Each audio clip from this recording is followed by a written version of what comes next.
नमस्कार, 99 न्यूज के इस बुलेटिन में आपका स्वागत है। मैं हूं आपके साथ सोमनाथ तिवारी। बढ़ते हैं खबरों की ओर। धनबाद प्रेस क्लब में गुरुवार को पत्रकार और उनके परिवार वालों को कोरोना वैक्सीन का पहला डोज दिया गया। इस दौरान 45 वर्ष से अधिक उम्र के लगभग 100 से अधिक पत्रकारों और उनके परिजनों को कोरोना टीका लगाया गया। मौके पर प्रेस क्लब के पदाधिकारियों ने बताया कि कोरोना के बढ़ते संक्रमण को देखते हुए जिला प्रशासन के सहयोग से धनबाद प्रेस क्लब में वैक्सीनेशन कार्यक्रम किया गया। उपायुक्त ने बताया कि प्रेस क्लब में 200 लोगों को टीकाकरण का लक्ष्य रखा गया था।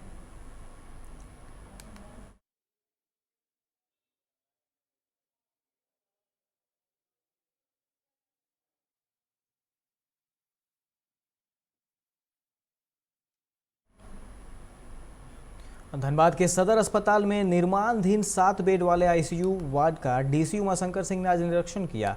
इस दौरान उन्होंने कहा कि कोरोना के बढ़ते संक्रमण को देखते हुए जिला प्रशासन का लक्ष्य है कि सदर अस्पताल और एसएनएमसीएच में डेडिकेटेड कोविड आईसीयू की बेड में अतिरिक्त इजाफा किया जाए, जिसके तहत अप्रैल माह में ही एसएनएमसीएच में 20 अतिरिक्त बेड का और सदर अस्पताल में 7 बेड वाले आईसीयू शुरू किए जाएंगे।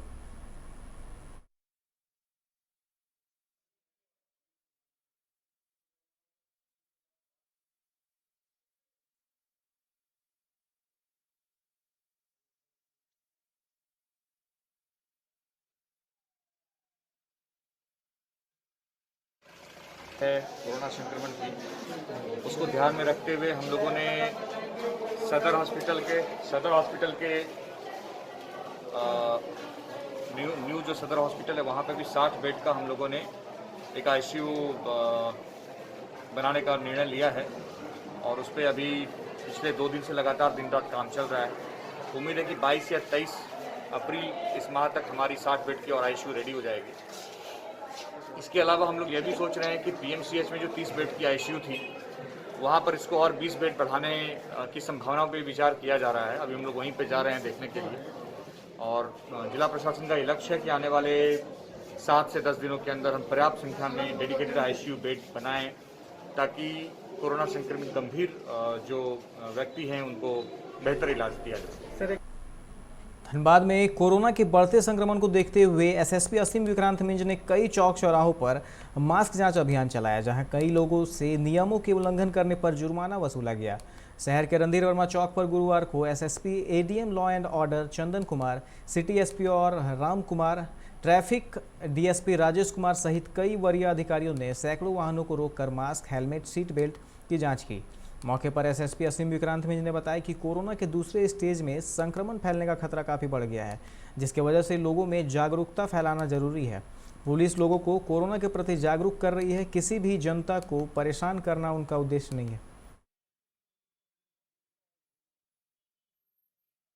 बहुत दुर्भाग्यपूर्ण स्थिति है और कोविड संक्रमण की रेट काफ़ी तेज़ी से बढ़ रही है। आप देख रहे हैं कि धनबाद में जिले में डेथ रेट भी पिछले कुछ दिनों में बढ़ी है और बहुत गंभीर चिंता का विषय है। हम लोग पिछले कुछ समय में मास्क अप कैंपेन लगातार चला रहे हैं और दंडाधिकारी पुलिस की मौजूदगी में कई लोगों को मास्क सैनिटाइजेशन कैंप में हम ले जाकर के रख रहे हैं, उन्हें समझा रहे हैं कि मास्क पहनना जरूरी है और उसे कौन करवा कर छोड़ा जा रहा है।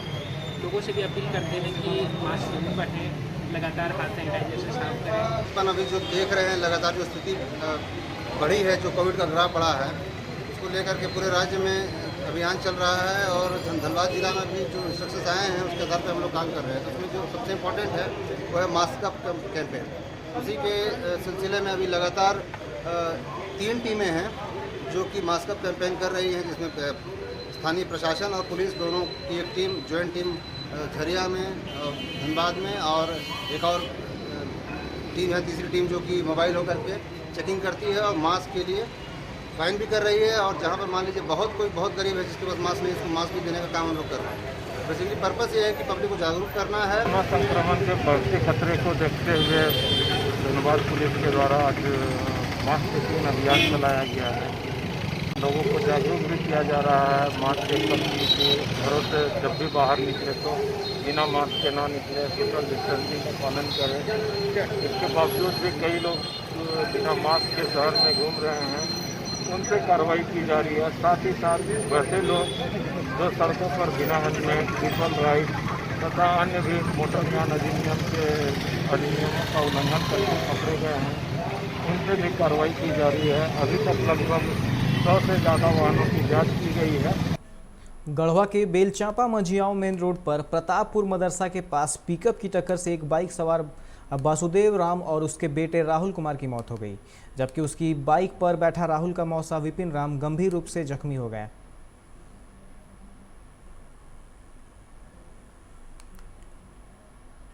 मधुपुर विधानसभा उपचुनाव के लिए आज प्रचार अभियान समाप्त हो जाएगा। यहां झारखंड के अल्पसंख्यक कल्याण मंत्री झामुमो प्रत्याशी हफीजुल हसन अंसारी और भाजपा प्रत्याशी गंगा नारायण सिंह के बीच मुख्य मुकाबला है। हफीजुल की जीत को सुनिश्चित करने के लिए मुख्यमंत्री हेमंत सोरेन एक सप्ताह से मधुपुर में कैंप किए हुए हैं। दूसरी तरफ पूर्व मुख्यमंत्री भाजपा विधायक दल के नेता बाबूलाल मरंडी भी मधुपुर में कैंप कर प्रचार अभियान चला रहे हैं। मुख्यमंत्री और पूर्व मुख्यमंत्री चुनाव प्रचार के अंतिम दिन अपनी अपनी पार्टी के प्रत्याशी की जीत के लिए प्रचार अभियान में अंतिम जोर लगाएंगे। बांग्ला नव वर्ष यानी पहला बैसाख के अवसर पर आसनसोल सहित शिल्पांचल के तमाम स्थानों पर कई कार्यक्रमों का आयोजन किया गया। इसी को लेकर रानीगंज में एक महिला संगठन की ओर से नव वर्ष पर सांस्कृतिक कार्यक्रम का आयोजन किया गया।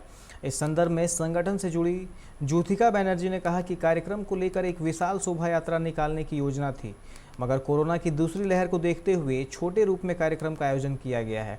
जहां सोशल डिस्टेंसिंग का पालन किया जा रहा है, वहीं मास्क और सैनिटाइजर का भी इस्तेमाल अनिवार्य किया गया है। ज्योतिका बनर्जी ने सभी को नव वर्ष की बधाई दी और उम्मीद जताई कि इस साल लोगों को कोरोना महामारी से हमेशा के लिए मुक्ति मिल जाएगी।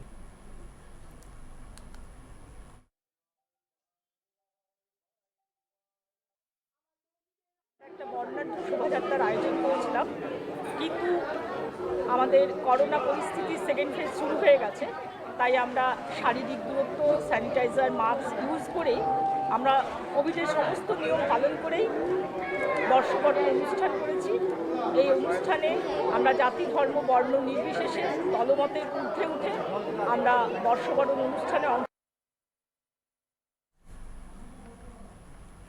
कोरोना संक्रमण के बढ़ते प्रभाव को देखते हुए सरायकेला पुलिस ने आज विभिन्न इलाकों में मास्क जांच अभियान चलाया। सरायकेला एसपी भी इस दौरान सड़क पर खुद मौजूद रहे। उन्होंने लोगों से कोरोना को लेकर सावधानी बरतने की अपील की। एसपी मोहम्मद अरसी ने कहा कि आगे भी मास्क जांच अभियान चलाया जाता रहेगा।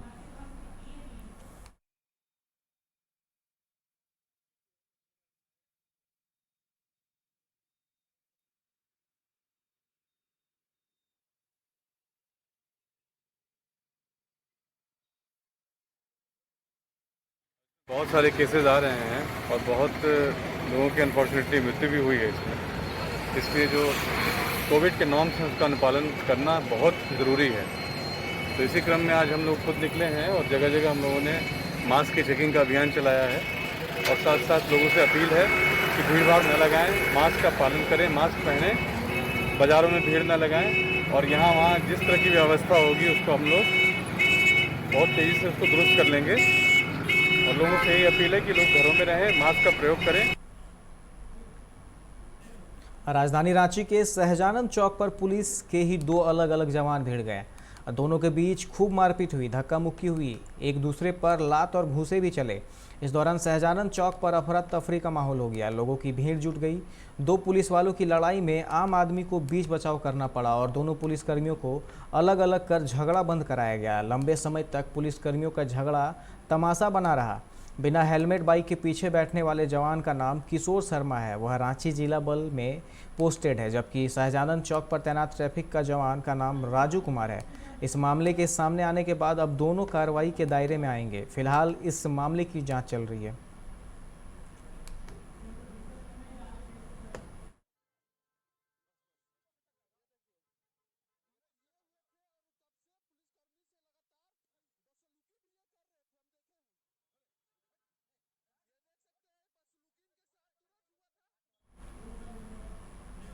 राज्य सरकार ने निजी एम्बुलेंस संचालकों द्वारा मरीजों को घर से अस्पताल तथा अस्पताल से घर तक पहुंचाने के लिए भाड़े की दर तय कर दी है। इसके तहत सामान्य एम्बुलेंस के संचालक यात्रा के आरंभ से अधिकतम 10 किलोमीटर तक की दूरी के लिए 500 रुपये मरीजों से ले सकेंगे। 10 किलोमीटर के बाद तय दूरी की गणना प्रति किलोमीटर अधिकतम 12 रुपये की दर से की जाएगी। इसी तरह वेंटिलेटर सहित एडवांस एम्बुलेंस के संचालक यात्रा के आरंभ से अधिकतम 10 किलोमीटर तक के लिए 600 रुपये मरीजों से ले सकेंगे।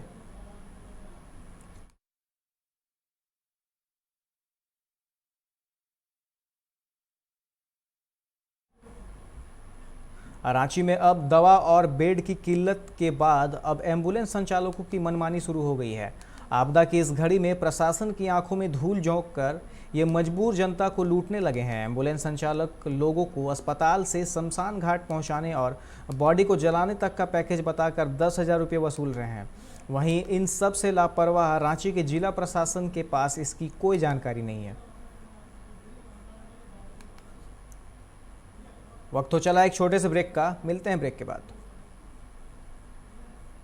दरवाजे चुनने की बात हो तो चुनिए सिर्फ टाटा प्रवेश के दरवाजे, जो लकड़ी के दरवाजों से कई गुना है बेहतर। टाटा प्रवेश के दरवाजों में है स्टील की मजबूती और लकड़ी की खूबसूरती। टाटा प्रवेश के दरवाजे फ्रेम और एक्सेसरीज के साथ फैक्ट्री में तैयार किए जाते हैं। लकड़ी के दरवाजे बनाने के लिए बहुत से लोगों से संपर्क करना पड़ता है, जो कि इस समय नुकसानदायक हो सकता है।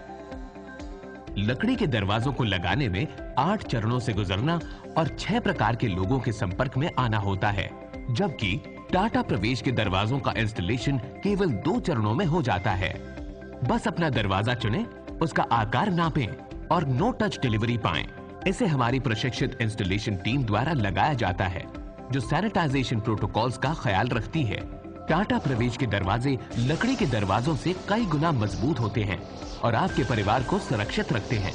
स्टील के बने होने के कारण इन दरवाजों में स्वाभाविक रूप से न तो दीमक लगता है और न ही इनमें आग पकड़ने का डर होता है।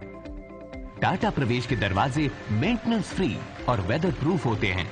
सामान्य लकड़ी के दरवाजों की तरह ये न तो सिकुड़ते फैलते हैं और न ही इनमें दरार आती है।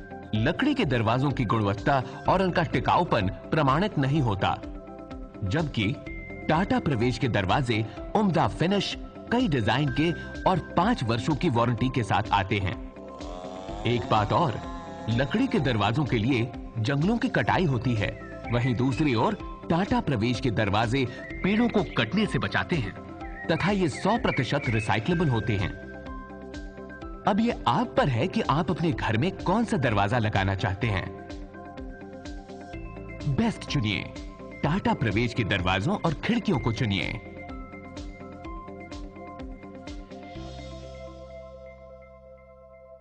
Authorised distributor Shri Ram sales, GT road, Govindpur, Dhanbad. आप इस नंबर पर संपर्क कर सकते हैं 7004709213 9534400091।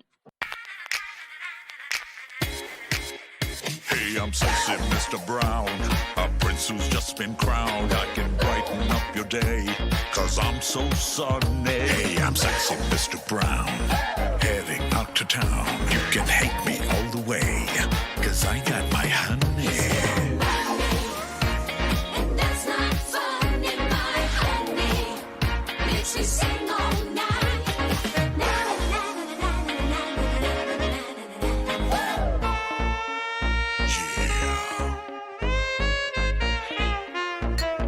Sexy Mr. Brown. Your wait for sheer extravagance is over. Presenting Kia Carnival. Bookings open.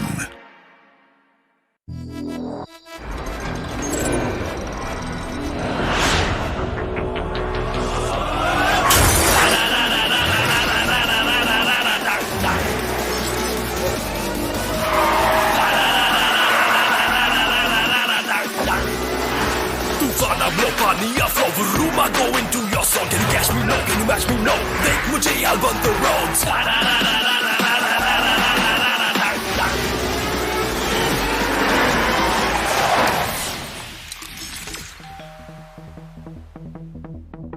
Hi. You're early. I know. XUV 300.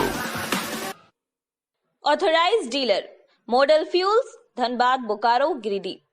आप इस नंबर पर संपर्क कर सकते हैं 8929207235, 8929207236, 9711355896। जय टीएमटी, भरोसा अटूट एवं सुरक्षित निर्माण का।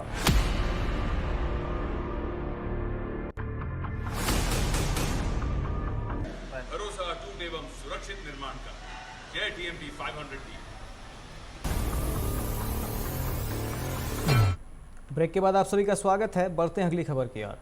पश्चिम बंगाल विधानसभा चुनाव में जहां सभी राजनीतिक पार्टियां अपना दमखम लगा रही हैं, वहीं राकेश टिकैत और मेधा पाटकर जैसे लोग भी संयुक्त किसान मोर्चा के बैनर तले बंगाल में भाजपा के खिलाफ माहौल बनाने में जुटे हैं, जिसके तहत संयुक्त किसान मोर्चा की ओर से आज आसनसोल में कई कार्यक्रमों का आयोजन किया गया, जहां राकेश टिकैत और मेधा पाटकर ने मोदी सरकार पर निशाना साधते हुए उन्हें किसान विरोधी करार दिया। साथ ही आरोप लगाया कि चुनाव खत्म होने के बाद यह लोग यहां से चले जाएंगे और 2023 के चुनाव के समय दोबारा आपके पास आएंगे।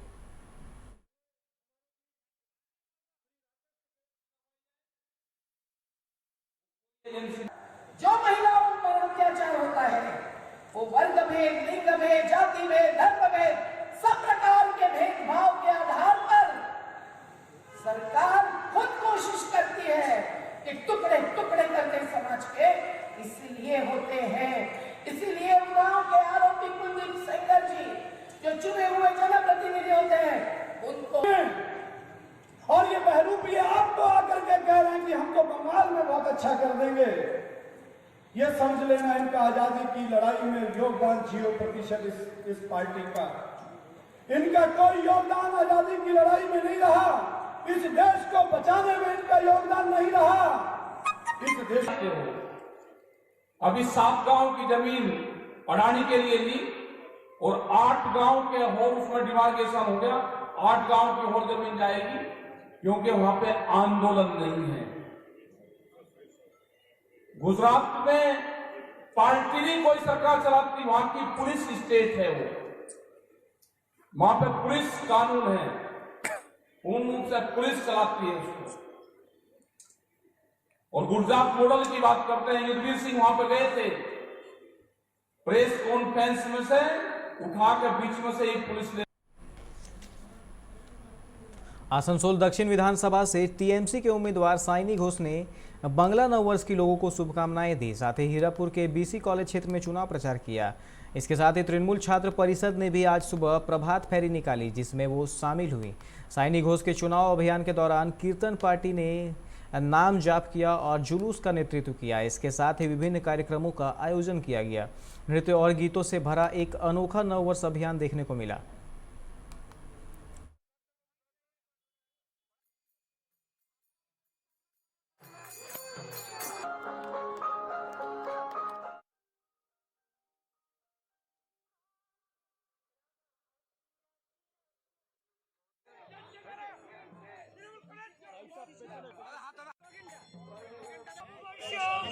শান্তির বার্তা দেব, সম্প্রীতির বার্তা দেব, বাংলাকে বাংলা রাখার বার্তা দেব। আজকে একটা খুব ওয়ান্ডারফুল প্রোগ্রাম, সকালবেলা উঠে আমাদের ছাত্র পরিষদের সঙ্গে, এবং আমার মনে হয় যে নতুন যৌবনের দূত এরা প্রত্যেকে, এবং আমি দিদির দূত, আমিও তাই। আমরা সবাই মিলে এগিয়ে নিয়ে যাই বাংলাকে, এটাই কামনা করি। आसनसोल के कल्ला में ब्रिज निर्माण के लिए रास्ता बंद करने की वजह से लोगों में आक्रोश है। लोगों ने कहा कि बीते 44 वर्षों से लोक आस्था का महापर्व छठ पूजा का आयोजन किया जा रहा है, पर कल्ला नदी घाट पर ब्रिज का निर्माण के लिए छठ घाट जाने का रास्ता को बंद कर दिया गया है, जिससे लोगों को परेशानी हो रही है। छठ घाट आयोजक कार्यकर्ताओं ने रास्ता चालू करने की मांग को लेकर विरोध प्रदर्शन किया।